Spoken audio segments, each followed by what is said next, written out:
Queridos alunos e queridas alunas, bem-vindos à aula de Economia no programa Aprender e Estudar em Casa. Sou a professora Maria Nascimento Costa, professora de Economia do 12º ano. Espero que esteja tudo bem convosco e que estão a proteger-se do novo coronavírus.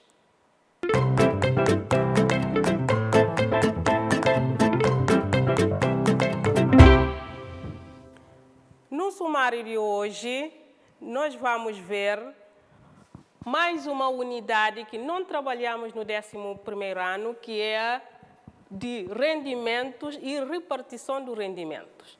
Vamos ver a atividade produtiva e a formação de rendimentos. Vamos ver a repartição funcional dos rendimentos, ver o rendimento do trabalho, que é o salário, e os rendimentos de capital, que é renda, juro e lucro, e vamos ver alguns conceitos associados ao salário.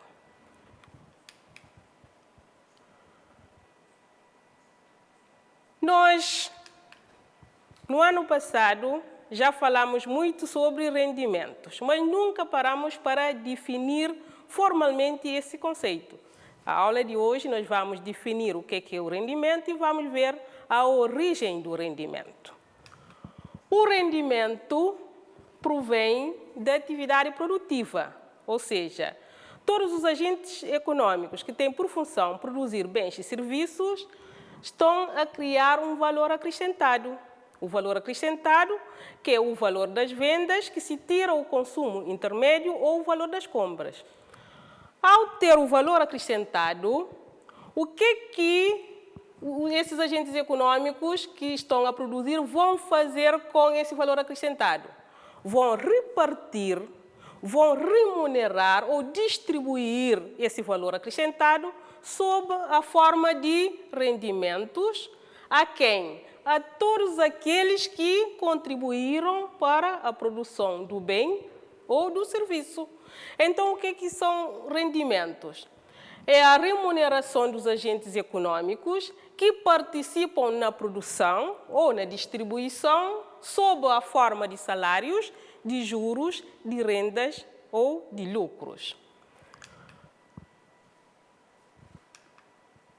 Nós vamos analisar essa repartição do rendimento em duas perspectivas. A repartição funcional do rendimento, que nós vamos ver hoje, e na próxima aula vamos ver como é que se faz a repartição pessoal do rendimento.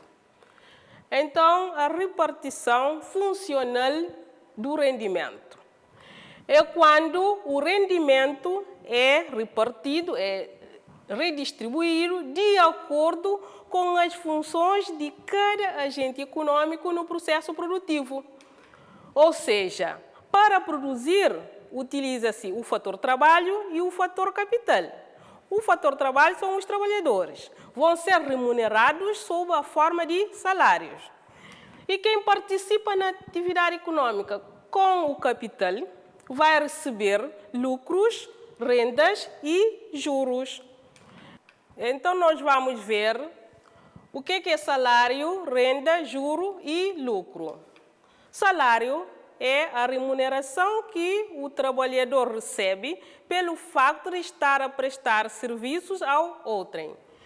Renda é a remuneração, quem recebe essa remuneração é o proprietário de bens, como, por exemplo, casas, terrenos, escritórios, armazéns. Aluga as empresas para produzir, como contrapartida recebem a renda.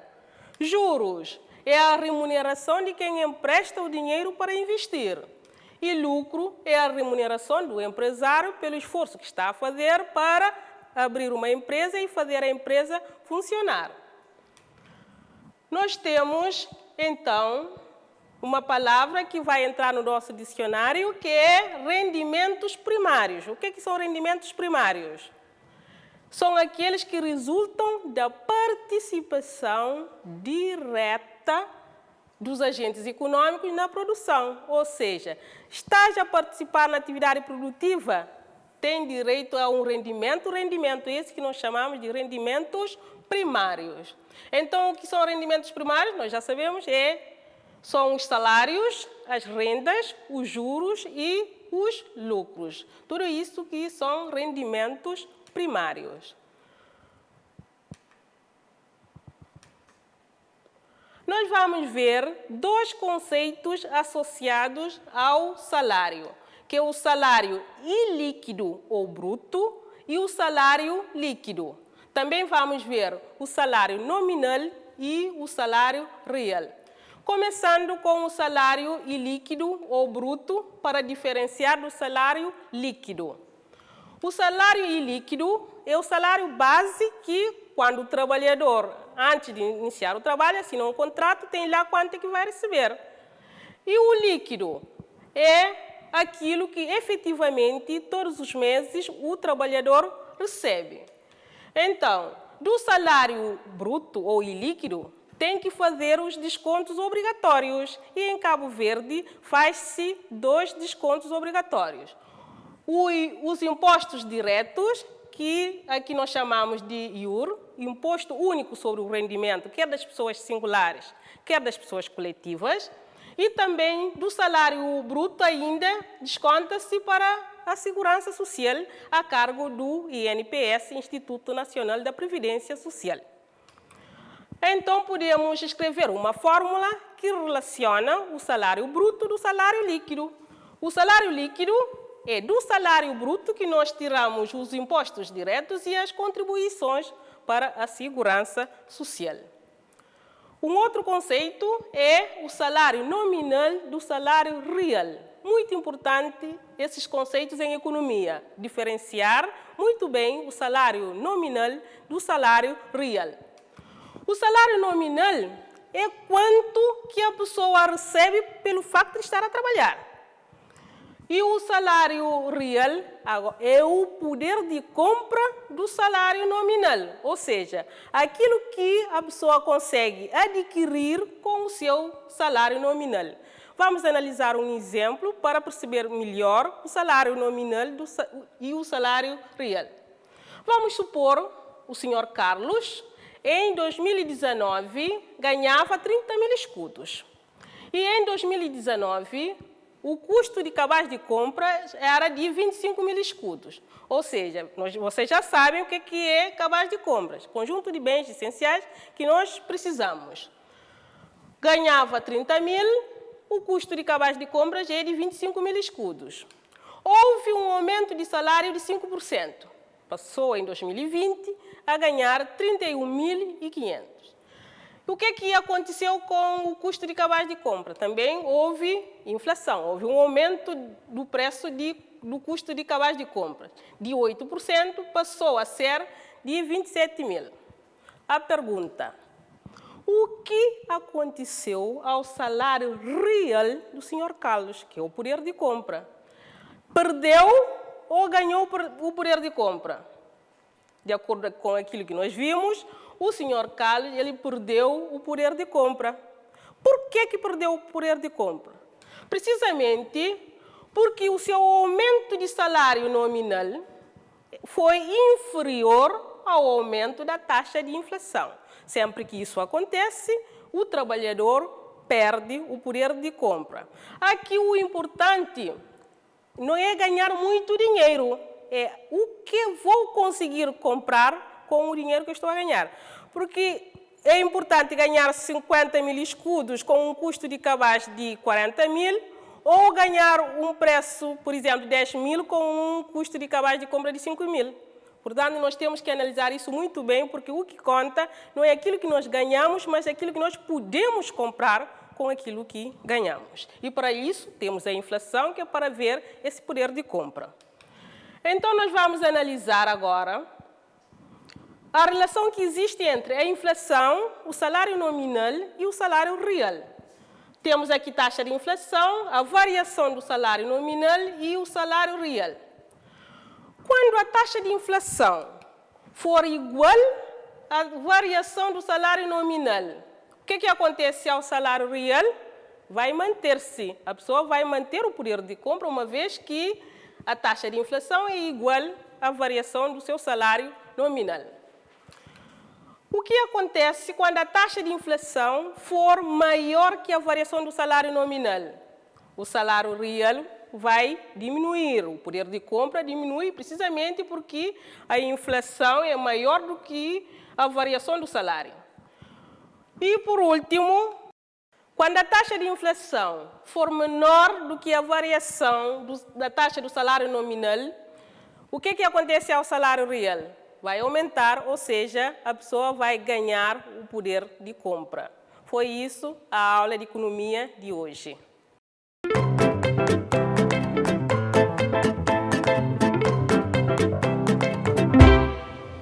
Chegamos à parte dos exercícios, e o exercício é este aqui.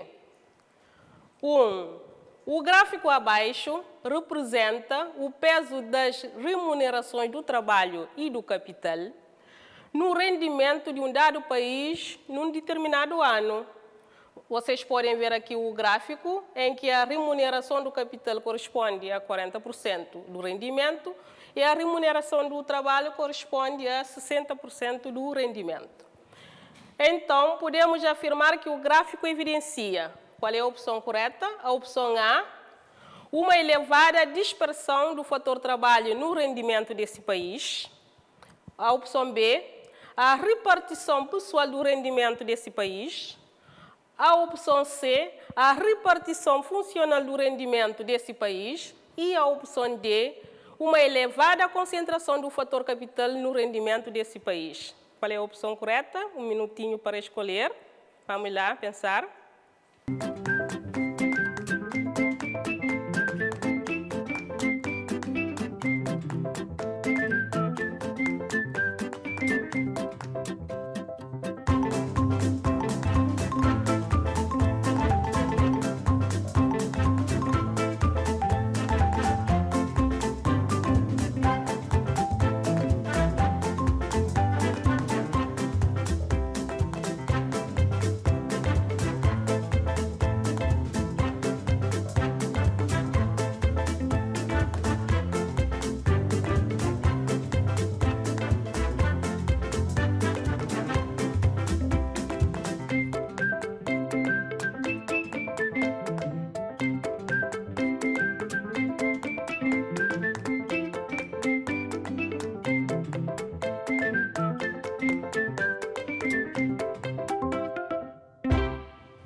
E qual é a opção correta? Qual é? É a opção C. Esse gráfico evidencia a repartição funcional do rendimento desse país, ou seja, de acordo com as funções que o agente econômico está a ter na atividade produtiva, assim faz a repartição do rendimento, ou seja, 40% para o capital e 60% para o salário. A pergunta 2. Suponha que num dado país, em 2019, o salário nominal aumentou 2% e que a taxa de inflação se situa em 5%. Então, mantendo-se tudo o resto constante, podemos afirmar que, nesse ano, se verificou, opção A, um aumento do valor da moeda. A opção B, uma redução do crédito bancário. A opção C, uma redução do salário real. Ou a opção D, um aumento do valor dos subsídios. Qual é a opção correta? Um minutinho.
Então, você já tem a opção correta? A opção correta é a opção C. Todos fizeram assim? Sim? Por que a opção C? Precisamente porque o aumento do salário nominal de 2% é inferior ao aumento da taxa de inflação, que é de 5%. Quando isso acontece, perde-se o poder de compra, ou seja, o salário real vai diminuir. Então, vamos ao exercício seguinte. O quadro abaixo apresenta a repartição dos rendimentos pelos fatores de produção, trabalho e capital num dado país em 2019. Nós temos aqui os valores expressos em milhões de unidades monetárias, os rendimentos dos fatores de produção. Salários, 12 mil, lucros, 9 mil, juros, 7 mil e rendas, 4 mil. Então, nesse país, em 2019, os rendimentos, a linha A, primários foram 12 mil milhões de unidades monetárias. Opção B, secundários foram 20 mil milhões de unidades monetárias. A opção C, do trabalho foram 37,5% do total dos rendimentos. Ou a opção D, do capital foram 40,6% do total dos rendimentos. Qual é a opção correta? Um tempinho para ver qual é a opção correta. Vamos lá.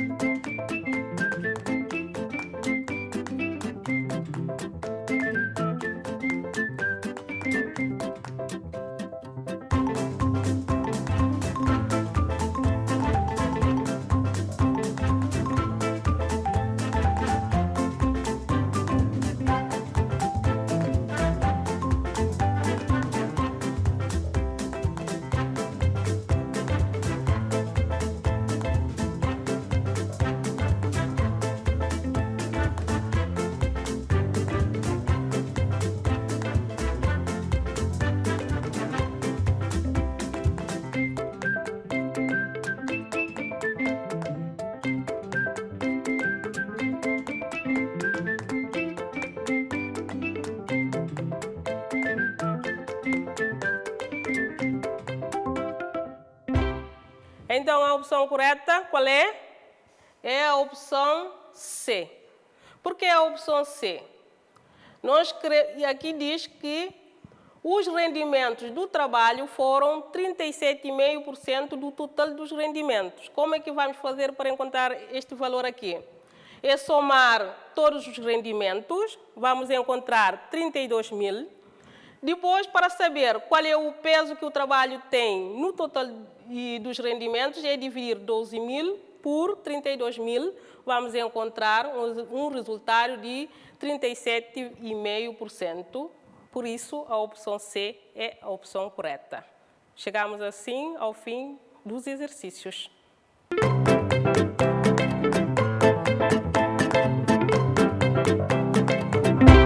Chegou a hora de passar o trabalho de casa. O trabalho de casa é o seguinte. A pergunta 1. Os trabalhadores da empresa Beta têm que decidir e escolher uma das seguintes alternativas. Alternativa A. Ter um aumento do salário nominal de 3% perante uma inflação de 5%. Ou a opção B.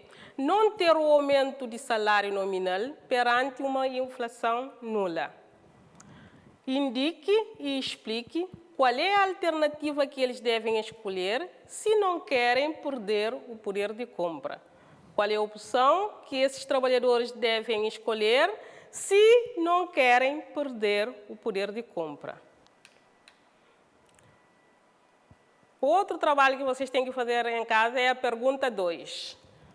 O quadro abaixo mostra a evolução do salário nominal e IPC, Índice de Preço no Consumidor, taxas de variação em percentagem, num determinado país no período 2016 a 2019.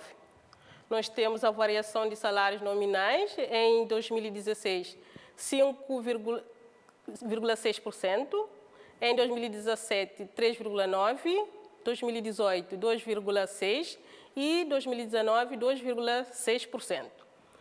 A taxa de variação do IPC, em 2016, 4,4%, 2017, 3,6%, 2018, 3,3% e 2019, 2,4%.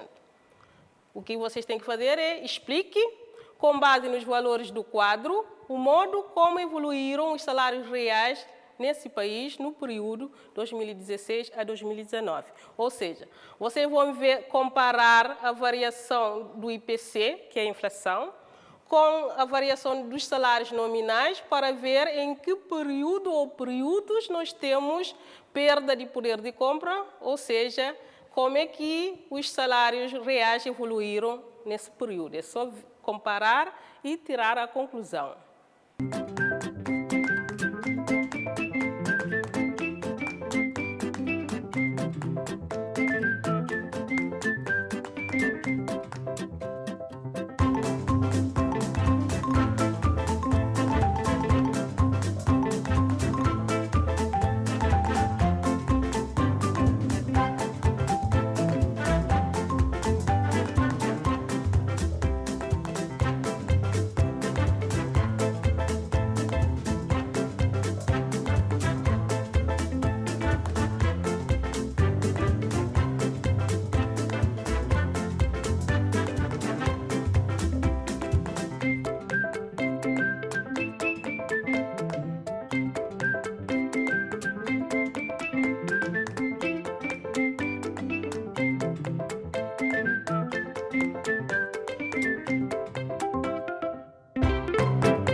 Na aula de hoje, nós vimos a repartição dos rendimentos. Vimos como é que o rendimento se cria e como é que o rendimento é repartido. Ou seja, o rendimento é distribuído, ou seja, é repartido por todos os agentes que contribuíram com a sua produção. Nós temos os trabalhadores, que é o fator trabalho, recebem salários e o fator capital recebem rendas, juros e lucros. Esses rendimentos que derivam da participação direta dos agentes econômicos na atividade produtiva, nós chamamos de rendimentos primários.